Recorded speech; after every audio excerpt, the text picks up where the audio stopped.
पहला चैप्टर है फोर्स, इसमें कुछ भी कट नहीं हुआ है। Second chapter work energy power, ये एसजीडीज है। जो थर्ड चैप्टर है मशीन्स, ठीक है, इसमें लीवर पूरा कट हो गया है। इसके प्रिंसिपल, इसमें जो 3 क्लास ऑफ लीवर्स है, इसके एग्जांपल्स, इसका एमए, वीआर, ठीक है, और कैसे ह्यूमन बॉडी में ये सब अपन रिलेट कर सकते हैं, ये सभी चीज़ें इस बार सिलेबस में नहीं है।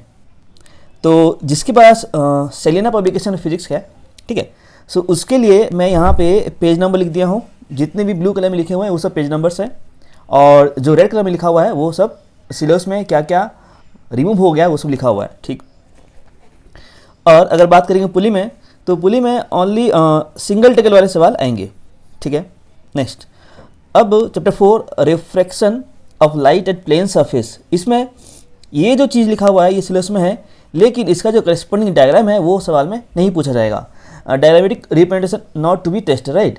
तो multiple images in thick glass plate और मिरर समझने के लिए हमको डायग्राम पढ़ना ही पड़ेगा, लेकिन वो एग्ज़ाम में नहीं पूछा जाएगा, ठीक है।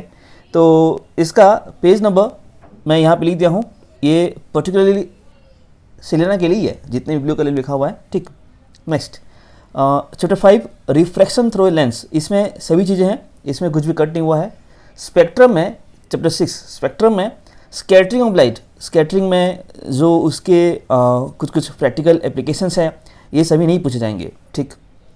चैप्टर 7 में लाउडनेस, पिच और क्वालिटी ऑफ साउंड, जो मैं ग्रीन में लिखा हूँ ये सिलेबस में है। इसमें बहुत सारी चीज़ें ऐसी हैं जो बुक में दी हुई है, वो सब नहीं पूछा जाएगा।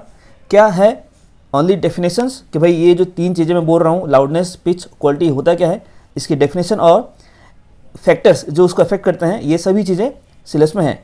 और भी कुछ चीज़ें हैं बुक में, वो सब नहीं पूछे जाएंगे, ठीक है। नेक्स्ट, चैप्टर 8 करंट इलेक्ट्रिसिटी, यहाँ पे अगर हम बात करेंगे रेजिस्टेंस का, सीरीज़ का और पैरेलल का, राइट, वो सभी चीज़ें हैं, उनके क्वेश्चन भी पूछे जाएंगे, लेकिन जो उसका डिराइव करने का वो सब नहीं पूछा जाएगा, ठीक है। सीरीज़ का डिराइव करने बोलेगा, लेट्स से कि हमारे पास 2 रजिस्टर है R1 R2, राइट, तो उनका इक्विवेलेंट कितना हो जाएगा सीरीज़ में R1 + R2, या वैसे ही पैरेलल में R1 R2 अपन R1 + R2, राइट। तो ये सब चीज़ जो डेरिवेशन है ये सब नहीं पूछा जाएगा, लेकिन जो उनके क्वेश्चंस है जो न्यूमेरिकल है, ठीक है, वो सब पूछा जाएगा, ठीक, वो सिलेबस में है। और यहाँ पे लिखा हुआ है simple network of resistors including not more than 4 external resistor, right. जब हम सर्किट डायग्राम सॉल्व करेंगे तो वहाँ पे 4 से ज़्यादा वाले रजिस्टर नहीं होंगे, ठीक है। नेक्स्ट, अब बात करेंगे हाउस होल्ड सर्किट का। यहाँ पे अगेन हाउस वायरिंग या रिंग सिस्टम सिलेबस में है, ठीक है, ये तुमको पढ़ना है, लेकिन उसका बुक में एक डायग्राम दिया होगा, तो यहाँ पे ये जो रेड कलर में लिखा हुआ है नो डायग्रामेटिक रिप्रेजेंटेशन, राइट, तो वो जो डायग्राम है वो भले ही टेस्ट में पूछा नहीं जाएगा, लेकिन हाउस वायरिंग या उसका जो करेस्पॉन्डिंग रिंग सिस्टम है वो हमको पढ़ना है, ठीक है। अच्छा, और क्या क्या नहीं है, 2 वे स्विच नहीं है और स्टेयरकेस वायरिंग नहीं है, ठीक है, ये दोनों चीज़ें सिलेबस में नहीं है। तो यहाँ मैं पेज नंबर लिख दूँगा सेलेना के लिए, ठीक।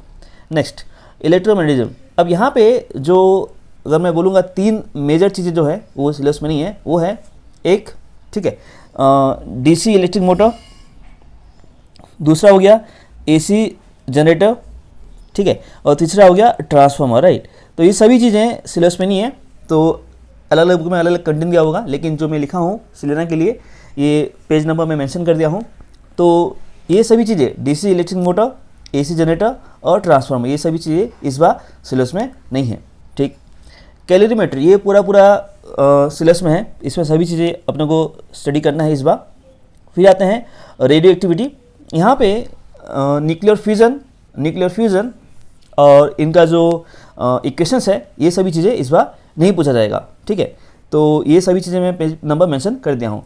तो जैसे मैंने बोला, इस स्लाइड में जितने भी चीज़ तुम देख रहे हो रेड कलर में जो लिखा हुआ है वो सभी चीज़ें सिलेबस में नहीं है, जो ब्लू में लिखा हुआ है वो पर्टिकुलरली कंसाइज फिजिक्स सेलेना के लिए है, वो करस्पॉन्डिंग पेज नंबर, ठीक है, और जो भी आर्टिकल है वो सब मैं यहाँ पे मेंशन कर दिया हूँ, ठीक है। तो ये जो अपडेट आया हुआ है काउंसिल की तरफ से 20 मई को, उसमें ये लिखा गया है कि सिलेबस रिड्यूस हुआ है, और एग्ज़ाम की बात करेंगे तो एग्ज़ाम एक ही होगा, ठीक है, अराउंड फेब या मार्च में होगा, जो 21 में एग्ज़ाम हुआ ही नहीं था, 22 में सेमिस्टर सिस्टम था, ठीक है, लेकिन इस बार ऐसा नहीं होगा, इस बार एग्ज़ाम एक ही होगा और वो अराउंड, ठीक है, फरवरी और मार्च में होगा। और इस पैटर्न का या ये जो पूरा सिलेबस रिड्यूस सिलेबस है इसका करस्पॉन्डिंग एक सैम्पल पेपर काउंसिल शायद जुलाई अराउंड रिलीज़ करेगा उसके ऑफिशियल साइट में, राइट।